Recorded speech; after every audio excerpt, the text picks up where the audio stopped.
kaje. Awacho koso kawacho. Omiyo magi e jo chama. Magi e jo chama lisi nikech an ang'eyo jo chama lisi. Ma samoro kata ka weche moko nitie. Malaki samoro iye wanga okona dui nomination otim marach. Takone ni Malaki ori awaduoga chama. Ka wan kae mo wanti wan koro dwa dhi kanye gi ikwane. Koro uda kaja kata kadhi Jo uda dang miyango. To be gidhi paro mana yan ang'o an spy. Ka Eriko ke moseringo kuro ata dhi yoma kuro. Ni ma pod jo jarero na yecho lweny. Na yecho lweny. Ni be we ODM kam wayiere kom no dhi e uda. Kora yecho nyalo yuda ke uda ya. Kara Raila Odinga no se miya nyaka assistant minister. Kora ato nanga dhi kuro mago. Omiyo joma dhi uda go gin joma kia direction. Direction di Raila Amolo Odinga. Mane jatendwa. Kisumu ka wan maber. Wan gi Professor Peter Nyang'yung e governor marwa. Ano pango Kisumu wan kaka MCS, we are supporting him. Amor gi MCS manyakachka, except a few individuals. Modhi manyango, egi. To MCS modongi, toni wan goka. Wan gi MCS adi, ariyo kende. Ema sano ba, nikech kata kawuono ka wan ka okuneno gi. Omiyo wamakre uru motegno. Awinjo kaka ji owuoyo ka. Nyakacho wacho ni gidwaro ang'o? Wacho nodwaro? Tanto be an okeu. Kosu paro ni an jakanye. An okeu Nyakach. Samoro be kendo no mosu bedo raja Nyakach ka. Nikech samoro mama uwe mong'e ang'o. To bede kotha ni kata gi wich teko man go gi timbe gi. Apani en mana Nyakach ka. Nikech Nyakach ka mokwongo loka go. To wambe kata town kucho samoro wachwake. Maji jokano penje ta dui wich ni yago kanye. Takoni ma wich ma Nyakach nyabondo god besa malo. Uwinja maber. Emomiyo kasa ochopo. To people will decide. To koku register motegno. Kaka jo Nyakach mubedo members mubedo number 1. To wabiro penjo to muduwa governor ni. Registration ma ODM nyo utimo nade. To un gago to un number di. Uwinjo kama kelo no. Emomiyo kako dwaro governor. Koro dhi uru mashinani. Dhi uru polling stations. Dhi uru kamora mora. Nikech wame watimo registration Nyando kucho gengeta. Watime Muoroni. Watime Kisumu East. Watime Kisumu Central. Kisumu West be itime. Seme be itime. Koro wamakre uru at this particular moment. Mondo wabed uru. Wamakre uru. To gima duong' jochama. Aneno ka jochama uchung' maber madwa laro Nyakach. To diji gimore gutimno ka gimoshimiwa dubu wuor. Nonego gimakre ka. To giwach ni kata ka kuro chama omiyo ng'ato. To gibiringo. Uwinja maber. Utu pamore gi apama te. Kanguodho chung' to pamo, kopando chung' to pamo, kaveno chung' to bema koro lich. Eriko keyo bu pamo ne ng'ata ng'ata. Koro nyaka nikech uwero gi te. Nyakach oe. Nyakach oe. Uwero gi te nikech gin jowuotu. Omiyo il makani samoro nyalo wuondo ng'ato ni ng'ato be nigi ji. Kaka an tadhi chung' Kisumu East kucho. Kogwenya kora nyaparo gi enjini ke nyiji pamoro Nyakach inyalo yombi marach kokir ng'at Raila. Kiwewe ODM ni irumo. Omiyo jomobiro ka, aspirants mobiro ka, waerou, stick to the party, kochopo sa, moromo, the party bro timo kaka the party dwaro. Meanwhile, waregister uru, mondo wamakre uru, nikech election machame be biro mbele ka. To election chama, nyaka wabed mana gang'o gi jo chama. Omiyo chairman seko, amor kaketa chama, Nyasaye mudu telu, thuolo ni waluong koro the MP of the area, Mheshimiwa Adoma Wuor. I recognize MCA mar Reru Machon, Mheshimiwa Pastor David Arau, ewa kode Kisumu Central, wan kode ka. Mheshimiwa Rashid Miroka, benika. Mheshimiwa Rashid Miroka, North Nyakacho kiakta, aktirita ngo. Rashid Afuani kajo. Mheshimiwa Lango, bende ni ka. Wan gi waziri ma bende ne MCA wadwa. Anyang' Nyong'o ng'ama ber, no yombo ne jogo gwenya bito ne tabito chako bedo minister. Mheshimiwa karibu. Welcome. It is your now time to address the people of Nyakach. Thank you very much. Erokamano. Nyasaye ber. Seche te. Erokamano. Chako bol bola chako, chako bol bola chako, bola chako gaduma, chako bol bola chako. Nyalenda skula lendo, nyalenda skula lendo, skula lendo girango nyalenda.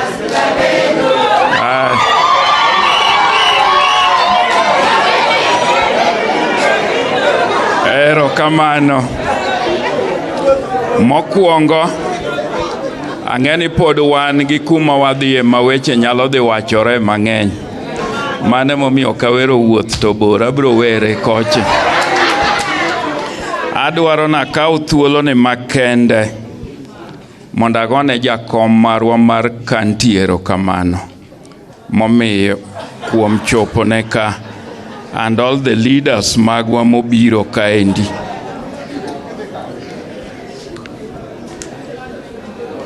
Last week wanyalore matin nikech weche ga ok dhi bedo mang'eny. An gi gik machando wiya mang'eny. Uneno ka chopo ka modeko nikech sama biro ka modeko nadhi kosiepna magena ahinya Kisumu West. Mang'eny jo Kisumu West ok nya bedo ka kogonya. Ng'eni all leaders makucho iluongo ni GPO Onyango was a bank and elder mar jo Kisumu magigeno. Ta ng'eni wan gi mato chuna ni nyaka adhi kucho be. Saman kane kuwinjo ora mulago kipako tipako gano wadga Sipo.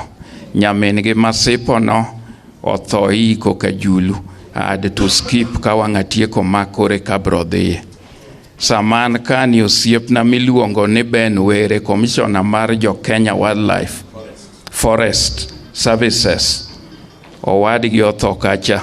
Were Machine was the first team mar Gor Mahia, some of the first players. Kagi gocho ga yeko geneko aka kore kada osangi gino bire ngegi ka. So mano be iko kawere ka, and again gik momake omi I wouldn't have the pleasure of much time. But adwana go erokamano makende ne governor marwa who has made it possible monde gini be obedi. Nekech kanu wabede bura tapenjo nis the governor where as the president mar the county. To ka diji nchodhi to kelona report ne governor koro gik madine chandwa nwagole matenten. Governor through his department marema concerned okaunwa gik ma urudite. So I want to thank His Excellency the Governor mar. Nyiso uni kato onge kato en kodu gi chunya chielo kurwake. Tomorrow kwatieko makawuono ne nitia meeting in Sondu. Mangeni the governor will be there. I also spoke to Orengo, he will be there. This was being coordinated by my brother Misumi. Nitie a church Arambe which is there. The governor of Kericho, Tanu will be there. Governor Orengo will be there. Governor Anyang' Nyong'o will be there. DGO will be there. And Adumo Wur the Black Beauty will be there in soon for that church service. So mano is for tomorrow. But maduong' ahinya momiago ne jakomwa mar kanti erokamano. Last weekend nyiche waiko dana wan nyikwa kere gi treasurer mar kanti ni an. And this entire team ne wan gi bura mar party to jakom gi joge gi te. Even me, I could not afford to be at my home. Neke chieng ne menche wane gi bura Plainsville, Manila, Segini, and ne wanege liel. Opandi had also lost his cousin, Nyarjapuo Nyondoro, Mosiepna, for a very long time. So I had to leave the party delegates meeting. My PA Kopeo Jokayemba da lielin Ramogi had to go to Ramogi, I had to go to Agoro to condole with Opande. I had Chief Marwa Bungeni Nyathine Maduong Notho. in Southwest Nyakach for week or work or so had to be there. So sometimes we have a lot of things. Kana eliel madalano aringa goro koreka chaka dokra mogi korgi kopio. So it's the grace of the Lord that makes it possible for us to do some of those things. Omiadwa Nagone, the entire county team, you came in solidarity, and that home was like the delegates here. That was a sign of love, and I want to thank you for that. Isaiah Onyango and everybody who is here, Chamberlain, the entire team, Nyakatuoni, Mosebedo Kanyo, thank you very much. You are all there. Isaiah Oseloso and seche moko wach mawendo be met molo mungi ogo pile aduma koro nyalo wachango. I'm really honored nekech kata an I've never had the privilege and the honor and the opportunity monda bed kodu kaka ubet kawuono. So it's a great honor, and I really want to thank you in a special way. Angeno wero the chairman, that is why you've done it. I also want to thank our secretary, Johnson Goya, Kiani Owuok Kanye, Enka, because yesterday in Paponditi, Vindadi's ward, we had a big funeral. One of our chiefs who has been there, long-standing chief, Akal, lost his mother. And Mama Gene, Emma main PS, Omolo Luobange. And that was the only anti-Margi Manye Nitie. So they came, and the place, every older person worth talking about was at the funeral. And as the host, sometimes had to receive everybody. But Goya did well. Manyomi angene kare ODM is alive, had to contain the people. Because when they introduced the issue Maroda, the entire funeral, Jomune and Nyakamine Motigo was shouting ODM, ODM. So I want to thank Goya. He marketed the party well.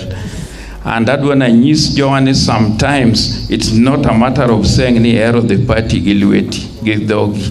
It is the way you carry yourself, the way you conduct yourself. Ma you can be a role model to other people. Makilose guengu to jiwinji. Omioka neno kata jowa muwok West Kabodha. When you run in Nyakach and you are from Kadianga, the upper beat, and you have people like Daima running against you, a place which has had many MPs in central Nyakach. That's where Kombudo came, that is where Odoyo came for the many years. And you get to the people voting for you without stepping there, means nigik mete mobe moroge. I can say here with authority, and I want to thank the people of West Nyakach. Nipo kuchanda. The last time I went to West Nyakach was in 2013. Mama Milone Pamela Cheira Neneka, the things they did for me. Man kat election mokaloni, the way you see people run and do things. Because Amba Wachoni kaseti yo, let the people make their decision. That is why I want to thank Nyakach. You've never seen me in polling stations, Chienkura. You've never seen me Kuonde Mwai. The only time I went to a polling station, Katamara Magoche Kabetecha. After that, I switch off my phone. You will not see me there. I go in, I'm Tokama Jogonge, I walk in, vote, and leave. The only time I went to polling station was this last election, and I only went to 3 in West Nyakach because I thought we were really in danger with what IBC was doing. I called our governor and I said, we have to stop election, Nyakach Yonge Madimbele. Those who were there at 4 a.m., Kamanyo returning officer, Luongo ni Mondo B. And I'm the sitting MP and defending, and he declined to come. I blocked that place. There's no voting in Nyakach with Mtoka Kany. And I called the governor. Nekechki di kucho tinyisini Azimio, which has the presidential candidate, Adumu Wur, the governor, Anyang Nyong, the MP for Nyakach, Nekanyo, our MCA, Ojiamo Nekanyo. Then inyisuni unuchiwo only one agent. Niye muchung ne jogete. Ni these other people to onge to samoro independent. to nigi jomo chung 14. So in this all kaun gi ngata chiel against joka mok dwaru, do you get anything? So I had to stop that. So ntie kuonde moko munyaneno ni we lose, but because we don't do things right. I saw it in the last election, and I only went to those 3 major polling stations in Ojemo's ward, and I did not go to any. Because me, when I'm given the mandate, I discharge my duty without bias and without favor. Whether you oppose me, kanyathini this school, I will not deny nyathini no basari nekech wuon gi kata min gi opposer. That is the aki mar nyathino ero. I don't sit on nyathi's right. And that is what we've done. When I'm doing my buses distribution, I don't go with where I get the majority of vote. Because when you are an MP, jodala unyalo chandi. Because the clan I come from is a populous clan. It has a tyranny of numbers. But I'll take the bus to Andeng Opanga, not because their vote will determine the election in Nyakach. And that is why I'll deny Adera, who is my man in Rakwaro. Kagibiro negi blackmail, ani koke me wabas toka goni kura. That one I'll not do Adera. Kata now, so I look at where I do things on a need basis and in an equitable manner. That is how I do things without bias. And that is why you will not see me bother when I tell people I must go to the CDF office. Since you elected me, you've never seen me use the CDF van. Because I got elected, I left it to serve the people. When I was serving as the town clerk of Kisumu, I never used that town clerk's car and had the authority to determine where each car was going. When I was serving in Nairobi as the director of legal affairs, I had a driver and a bodyguard who is armed with a gun just the same way I have as a member of parliament. I never used those things. So when you are serving the people, let us work. Awinjo ka Vena said Neil give a bus. Baski Chiwo, the party Nyakach doesn't have an office. It is something which has to be coordinated from above. So that when we are organized and we get there, we'll go to the party headquarters and work on the logistics. I've bought many buses for Nyakach. The other time, Urudi bus, ningato the okwalo steering box, ningato okwalo starter, ngato okwalo ignition switch. Monde donje bus me gony gigo, it takes kaina mechanic munge gimatemo 2 hours to do that. Okinya gonyo gigo in less than 2 hours. The steering box of a bus is over 700,000. So gigmage kwalogo they time something. My each bus, our schools are struggling. Sami kwanyo gika, you've taken the schools down with 1 million. Those schools will not afford. I still want to buy. And you know, people are talking about elections. Look at your watch. Look at your watch timer. We have exactly 32 months to the next general election.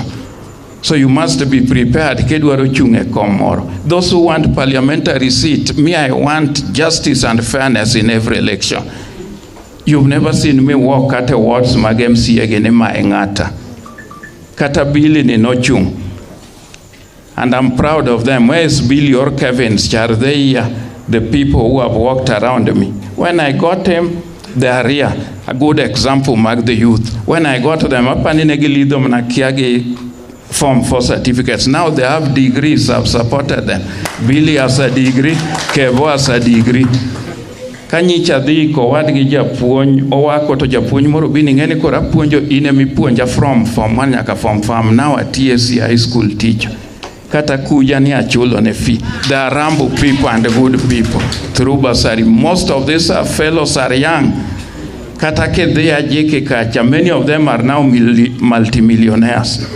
Samoro kuja gene kadenyo kagone simo tema orona kata slinga prari o more elf more. Kata kuja ne kata jogien.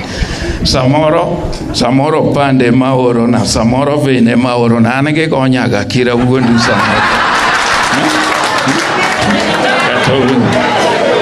So nekechangi kang'eny wachamwa, but gima important is unity of purpose. I always want to be fair. When the time will come for election, Joagios also, let us be fair, and they do it in a modest way. If they don't do it in a modest way, I know I still have a persuasive opinion in Nyakach. Tabiro biro tawacho kama. Neke jomoko be pod nyalo biro ma pod ok wang'e nyinggi. And the fact naringo kucho doesn't mean me have got the capacity even today with all these things. At the end of the day, I would have attended even 6 funerals. So I can run and not in Nyakach. Ken Nyakach, I can attend 10 freely in a day. So kuonde mwadhiego, I'll still go. I'll still have the energy. And I still have the capacity to travel kaka sebedo ka move, because an nyaka ne ugona kura koka ringo na di America kaka nya di California, so there's no weekend I'll spend niane Kenya ka Mombasa, Matieki or Nairobi since 2013. Even when you don't see me, you know I'm in Nyakach or Kisumu. So adwanwa bed gi unity of purpose gik milarogo. Muma mar Nyasaye today someone tiere kani weche mag campaign podi. And the people of Nyakach, anungeni ka campaign, my actual campaign, I don't take 1 month campaigning. So if I'll run for the entire country, I bring you on one sub county sadi. Kage na bere yota only need to allocate 7 months to campaign in the entire country. So sani let us serve the people. Make dete and oni party mara guambo ngama no mewa tiyo maber. And I believe that is why Nyakach has elected me and re-elected me and elected me again because of the performance mwatemo. This 32 months model for our schools, podnitie institutions that I would have bought 10 buses kapodo kochopo at that time for the schools in Nyakach. Besides gik moko mwatimoge, we have got roads mapod we want to fix, and some of these things you have to collaborate with various government departments. Emomio, let us practice that politics of maturity and kogik girwa mar siasani. It is very difficult mondikau katopande niket gikuja ni winjre wena, niket katopande geven, niket katopande gokeo no wenu, kogik to une mubro thego but with humility. Katan gidiji kwadwar. To abro beta to ko wachne kata kanye mangato nigi ji to adhi kata goro ka jogi ogo kura. Sometimes kura mithego goji anoka kadwar gime miyonga. Uwinj. To kangato yomba amoso lweti tawacho ni an gi Land Rover yo moko muti magi kauru monde oringo gi tiji chama. That is what I'll do, because Land Rover katieko siasa Gechega marengo kanyogo ginyalumna tiyo ne chama. I'll not need them, and nobody in my family will need them. Tokni mwaketo go they'll work. Katane san moro manchene kachen chase miyo yude maurudika mondo kao monde kagi nyalo loso go kata pesa gitoki lose. So that is what we want, the unity of purpose. Toko then within the party une mucha kogoru wegi. Ni within the party koro ngati maja party wadudu waro kome duwaro is your worst enemy. That one will not move far.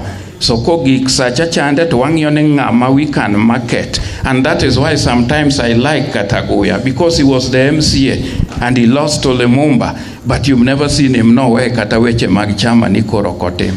Wange joamo ko machalongo kagin, who have served the party here in here out, they are here unenoge kagin tiere. So let us love the party, let us work for the party. This is not the time to campaign. This is the time to tell people, you can see Sanewanka, the country did this thing. If we go to a GMO's ward, you'll get even a bigger all than this. So those are the things we need. Issues mag security chando jowaka. Issues mag security around Kagigo Knyal Temore if we do not know the approach. And that is one of the reasons because the people do this thing masamoro to Uganda. Sometimes they're just a few criminals from the culture. Tomokobe Wokor Wakoni. When these criminals come out, to Joama innocent makorinego. That is why we need a diplomatic way of sorting it. When that time will come, to you have to think.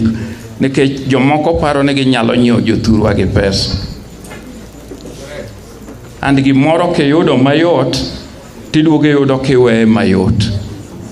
Ng'ato kaka seneta marwa, koro kata sani kaluongi ni chung' tiwach ni seneta marwa mane wagone kura, ng'ama nochungo manoyombo nenga. Bende nitie kura kanyo. There was no vote. Iwinjo. The money ma entiere go makoro nyalo biro no jendo ladu magene gi pesa. Okeyo ne. Masa moro okeyo masa moro be chanda ne. Emno kele ira.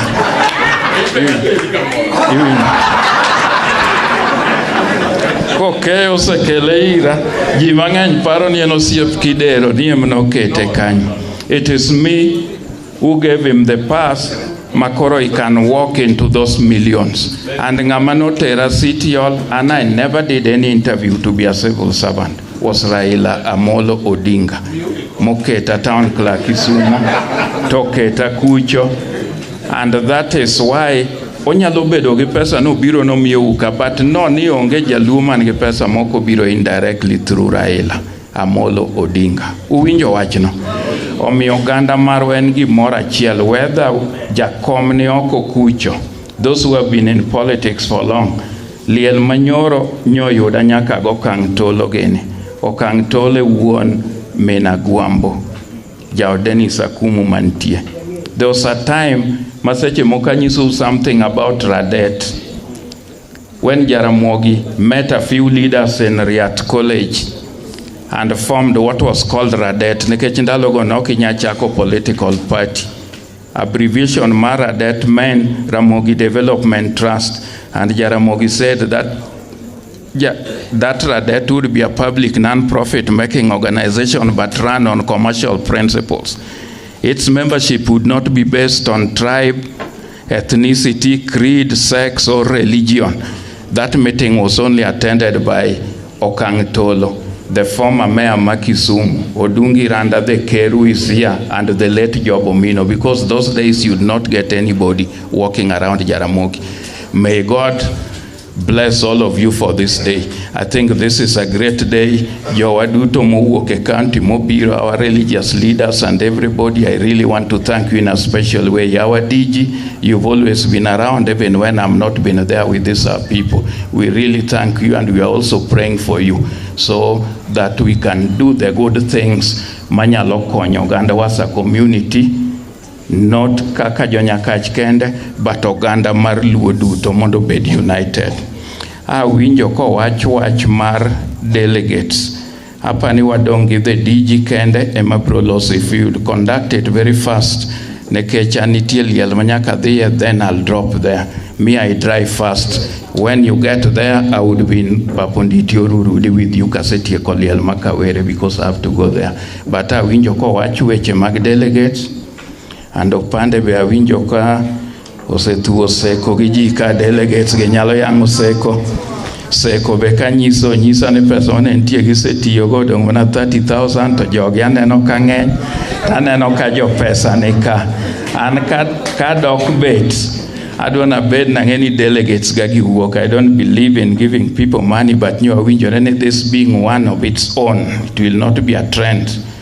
Kawuono nego ubede ne kudhi to kata fea morungo kata omena.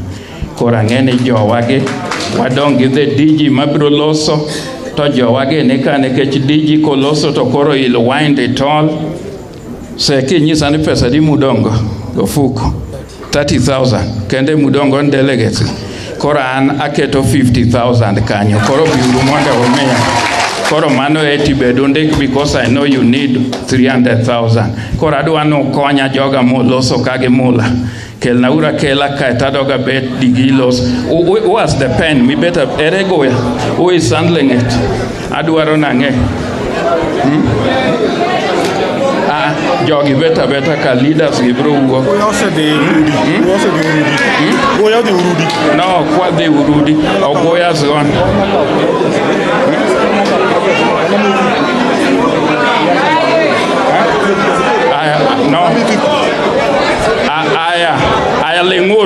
We want to order ungeni DG podokoloso, or I stop the exercise. Uwinjo. Koro ojiemo inemitimo gino. So right, mine 50 there, you are getting right away when I get my phone is charging there. Mine Ma okeyo, kore rengo kiwinjo pesa. Okeyo, rengo kiwinjo pesa. Okay. Aya, Mula chunga neka. Mula has given me 50,000 pesa. Ne adwani pesa gigole ot ka podoka wuok. Then one again. So that is 100,000, 130. Aya kuja kela pesa. Pesa ni gole ot kaka pok uwuok. Uwinjo. Pesa ne uketa kuja. Ng'amosimo gi.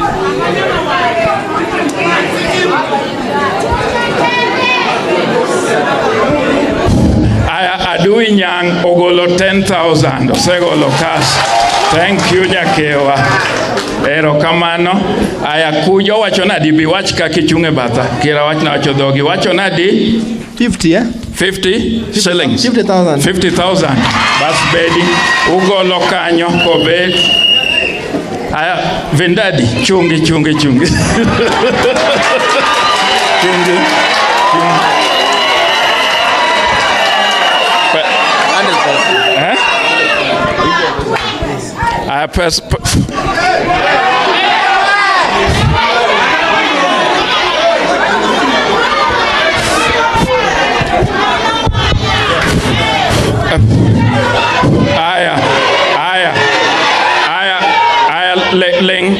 Ungeni diji podo kolosa. I need order kind. Don't interfere with the system. Ungeni ene makoloso ka to koro governor di winjo gi jakom Nairobi. Sasa ai wacho nadi 100,000 pesa gigolo na kai.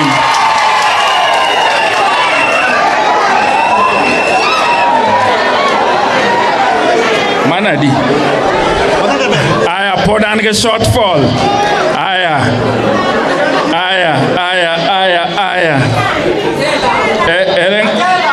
Atela ere, daktari ere.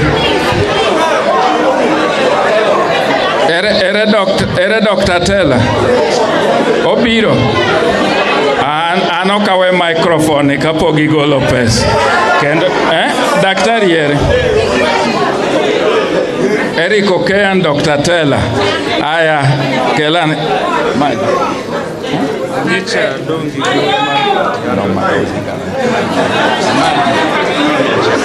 Dr. Tella, my brother, 100,000.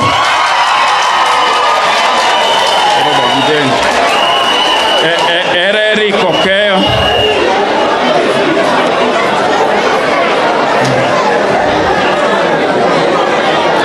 That Marokeno is 10. Mar Adu is 10,000.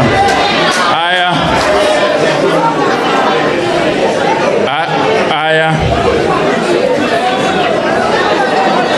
Where is Eric Okeo?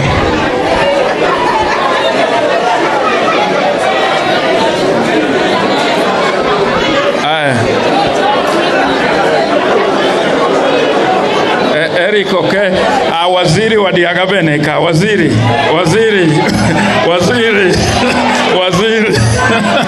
Waziri chungemia givantie mate. 20. Aya arita kwe. Ungena arita kwe tinde onge serikali. Maro Uhuru Chemno siepne 20,000. Makofi ya kilo.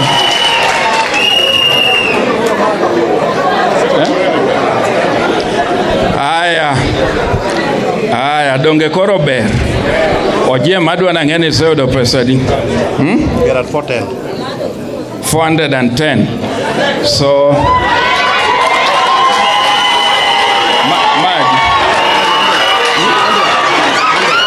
so this is 100,000 from Vendadi.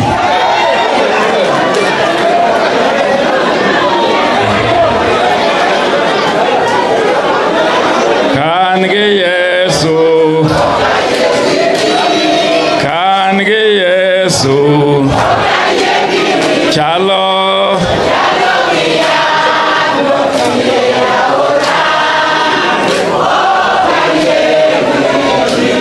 Kata yembe yuko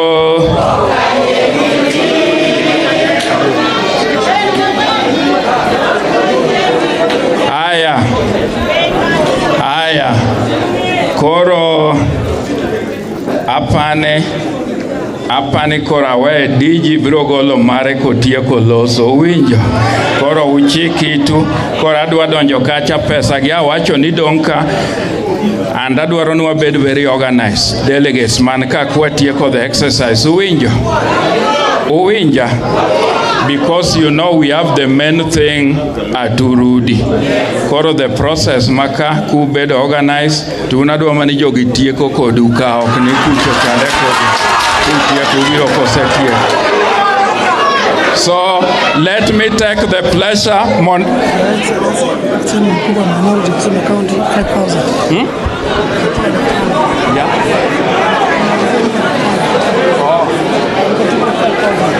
aya enve uneno wendo wa mobiro kane enve okwe ni gimotimo ber and orwako kabisa 5,000 delegates nyakach. Koro adwaro ni with respect wachung'uru kwarwako the deputy governor mochung' ne governor. Urwako diji gi makofi ya kilo. Beduro piny koro. Bedura weda piny. Erokamano, Chair, I want you to sit down, please. And I would like for us to be quiet because we are the tail end of a very important meeting. Allow me, Okarana walk ng'ato pod ochung'.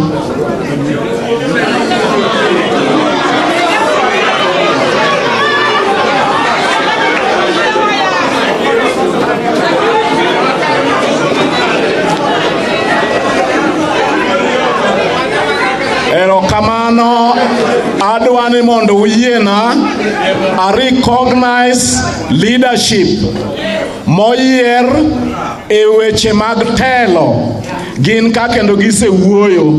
Unena aduma wuono wuor MCS te to gi jogo ma jo Nyakach madwaro lemo opogore e yiero mabiro. Uyiena mondo ya recognize jomoyier e chama mar ODM. Wanka gi jatelo mar county Paulo Akeo karibu Nyakach. To gi jo county coordinating committee duto te manika. To yiena monda mosu ni Nyasaye ber. Seche te wafwaye uru kama.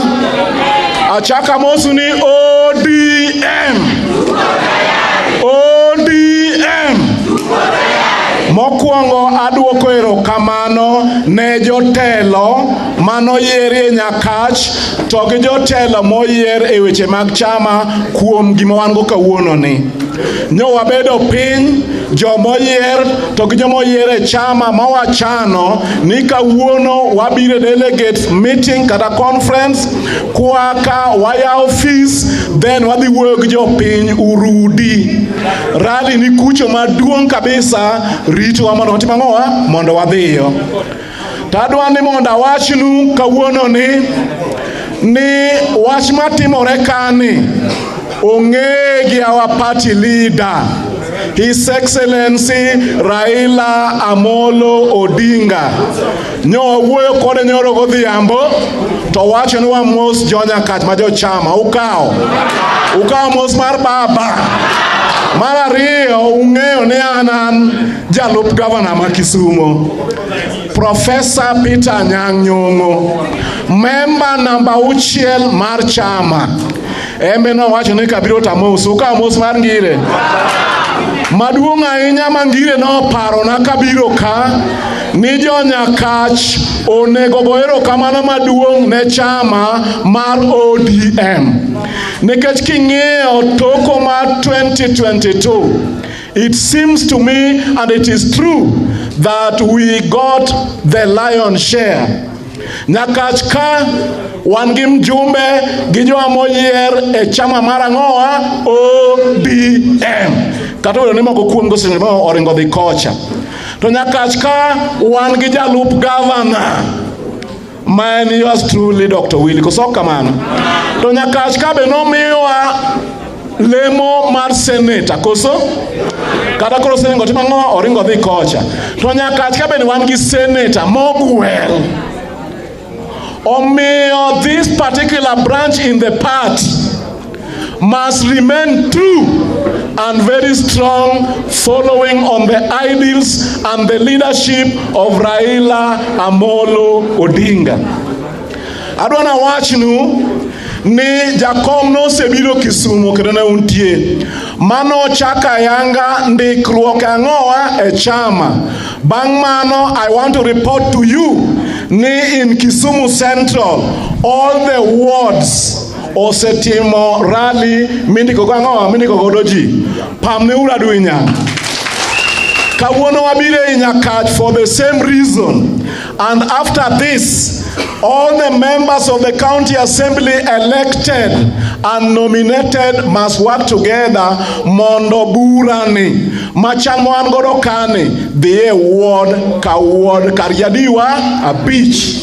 No wase winjore gi chairman mag the wards a party mar ODM. Dowe kamano. Omiyo mano e gima wadhi timo Kisumu East. Mano emwadhi timo Nyando. Mano emwadhi timo Muhoroni. We will be in Kisumu West and we will also be in Seme because Kisumu Central is already sorted. Wadwani mondo miungeni party mar ODM. The bedrock of that chama mar party no en county mangoa ma Kisumu. Chieng ma baba na ni Kisumu, Busia was number 1 and Kisumu was number 2. But now Kisumu is number 3 after Homa Bay. That must be corrected because Kisumu ndio mama yao. Si ni kweli? Omiwa winjore kawuono ni wawuok to wadhi ensure ni ng'ato ka ng'ato mose kao kipande maudak e dierwa ondikore kaka mwana chama. Si ni kweli? And you know, ODM is a national party, both in Kenya and in the diaspora. Meetings such as these ones must have resolutions. People will be asking, they were in Nyakach, what did they decide? Kusoka mano. Sisi kama wanachama wachungwa tukiwa hapa Nyakach tunakubaliana kwa kauli moja ya kwamba tutabaki kwa chama ya chungwa ya ODM. Kweli au rongo? Kama ni kweli inua mkono.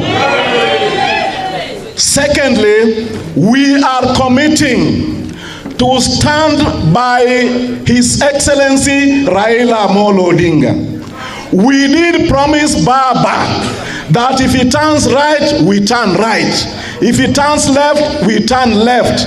We only know one party leader. We only know one Baba. Akiwa Addis Ababa, akiwa South Africa, akiwa Nairobi, akiwa Bondo, Baba ni moja tu. Tumekubaliana? Kama umekubali inua mkono. Ya tatu, tunakubaliana ya kwamba tutasimama na chama ile mwamuzi wao ya kule juu, the national party organ, that we will support the NADCO report. Tunajua hiyo report ile ilikuwa imeandikwa na watu wetu wa Azimio pamoja na watu wa UDA. Unakumbuka? Na tulikubaliana kwa mambo mengi hapo. We believe that the implementation of that report will take Kenya to the next level. However, we also note that the cost of living bado iko juu ama chini. Juu ama chini. Kwa hivyo kutoka hapa tunahimiza ile serikali ya Kenya Kwanza wafikirie watu wa Kenya, washukishe bei ya maisha. Uye nengo mangi maduok piny uye koso dagi jomo yotingane margi malo kama hiyo ni uamuzi. Ya ine na nikimalizia ni ya kwamba Wakenya wanateseka kwa mahospitali. Madaktari wamegoma na tunajua sababu ya kugoma sio county, Health is a devolved function, but the reason why the doctors down their tools is not because of anything that the county has not done. Ni mambo ya internship, which is a national government function. National government wana license medical training colleges. Wao wenyewe ndio wanachagua wanafunzi wa kwenda kule. Hiyo serikali ndio bado wanawalipia mpaka karo. Training a medical doctor in this country is extremely expensive, and the national government does the bulk of the payment of the fees. Internship is the end of the training of a medical doctor.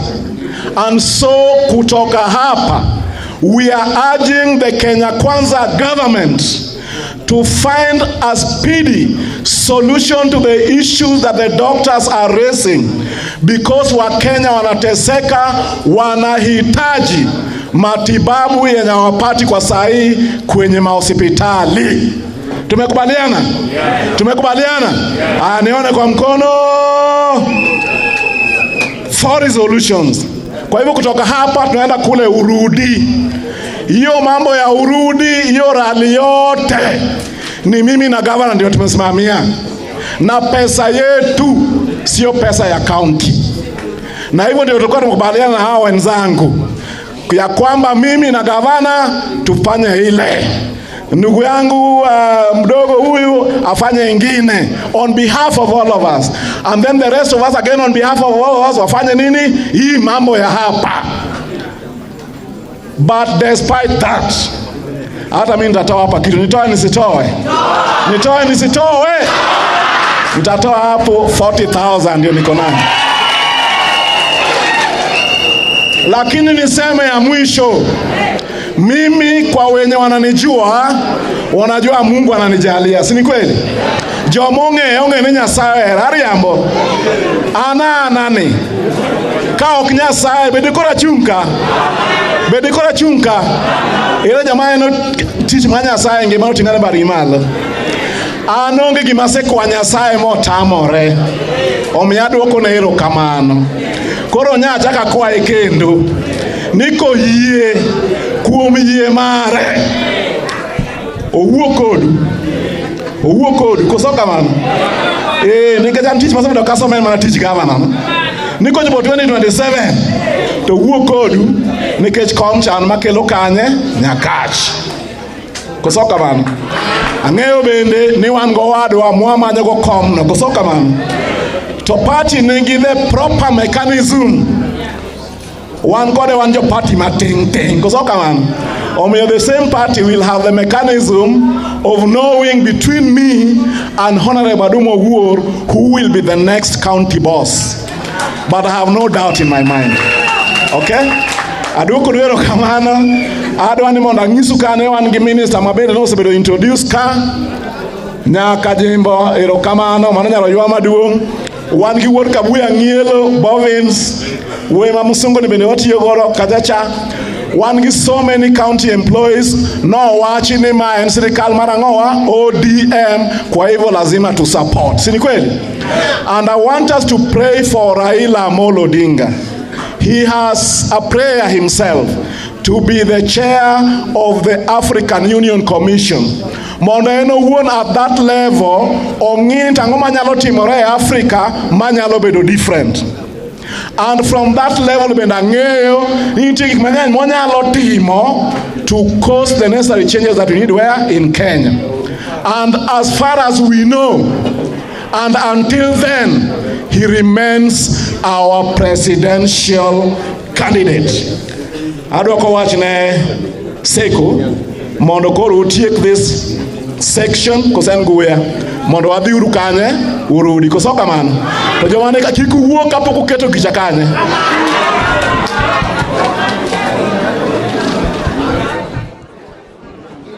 Hello.